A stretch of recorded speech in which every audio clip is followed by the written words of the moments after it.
Shannon need a recipe, and I'm going to be going over some of my personal teaching dispositions with you today. First, I would like to talk to you a little bit about me. I just finished my first year of teaching in a self-contained autism classroom with students from grades 4 through 8. And I'm going to school for my master's degree in autism.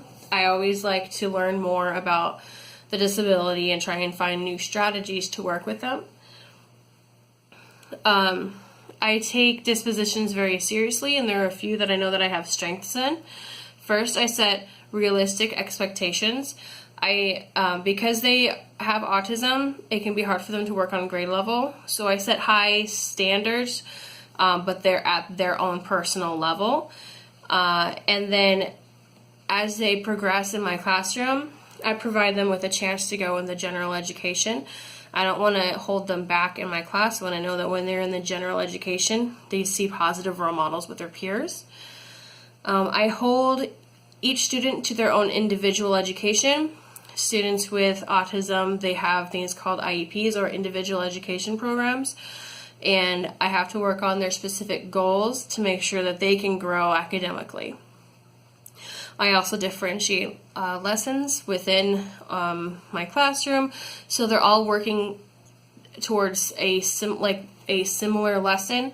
However, it's just different levels depending on where they're at the time. I also provide friendliness, warmth, and genuine care for my students.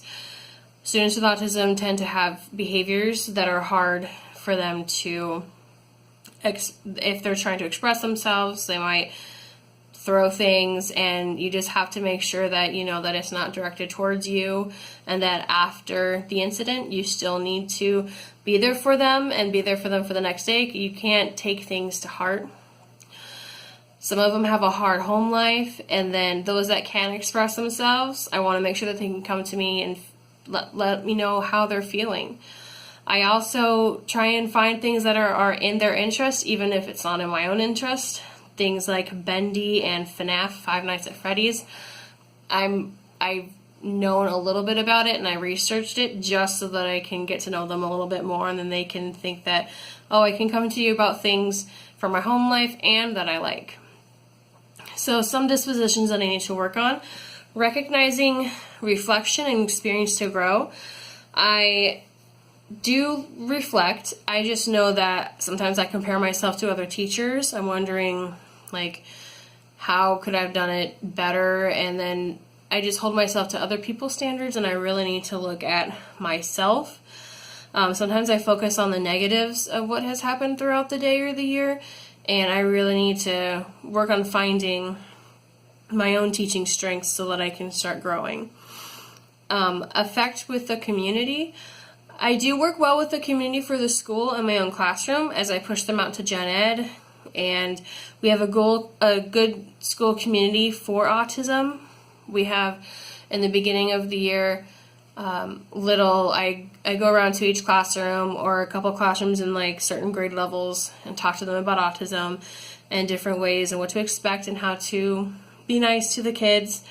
And just grow a good school community. What I need to work on is outside community with the parents. I'm good with individual parents, but when it comes to just the whole community of parents, I need to work a little bit more. So this year I'll be working on being more involved with the community.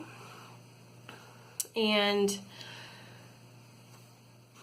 now I would like to talk to you about what makes a good professional educator. First is following all the dispositions, and then staying an educator even outside of school. Now, of course, that doesn't mean that you have to be a saint outside of school.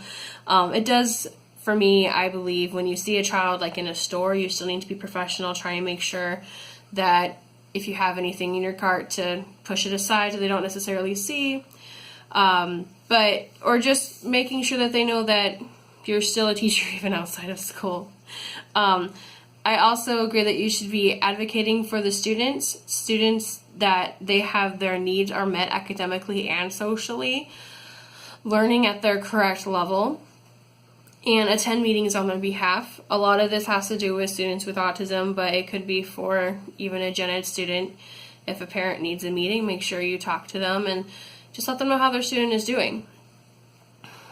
I also think that there are always more areas for us to learn. So going to professional developments and having an open mind for learning is imperative. It is good for you to always continue and just not be set in your own ways. Always know that there's a new strategy that you can take. Anyway, this has been Shannon Need a Recipe. Thank you.